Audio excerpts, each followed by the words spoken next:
It seems to me that our nation went overboard with the desire for everyone to own a home.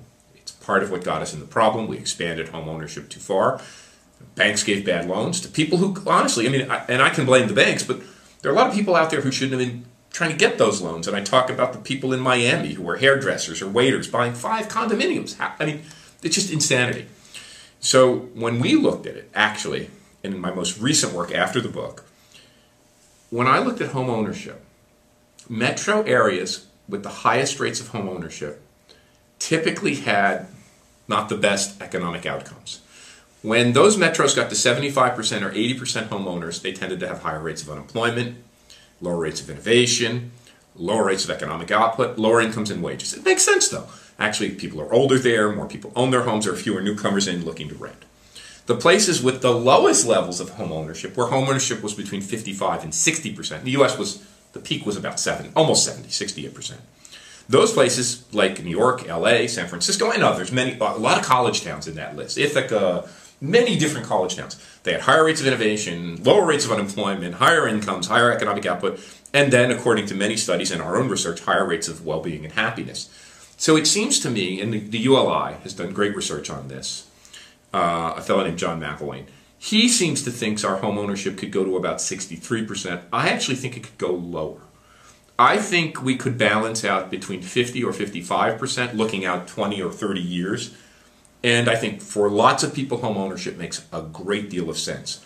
For other people, particularly young people, people whose careers require them to be mobile, people whose income isn't that predictable, who need flexibility, renting makes sense. I think that balance between home ownership and renting also can create much greater flexibility in our economy. What I found in those metros that have a lower rate, that can, if you lose your job and you're renting, you can downsize more easily than having to sell. If you're a new person coming into the city, it's much easier to grab a rental where there's a bigger rental stock.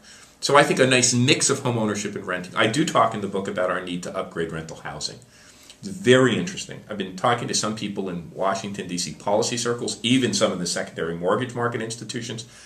What I think is so interesting about American resets is that, yes, we build new infrastructure like cable cars and canals and railroads and then interstate highways. Yes, we reset our innovation system. But we also, every time we reset our economy and society, we reinvent the way we house people.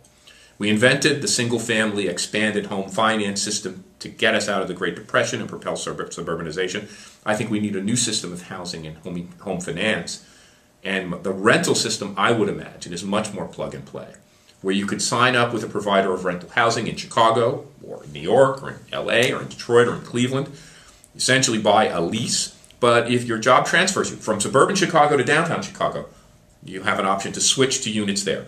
If it transfers you to LA or Detroit or Cleveland, you can lease a unit there. My hunch is, with all the condo overhang and all the foreclosures, instead of trying to resell them to people who can't afford them, let's figure out as a way of nation, partnering government institutions, home finance institutions, developers, and people who need housing. I mean, it makes me sick to see so many empty condo towers, spectacular housing going unused.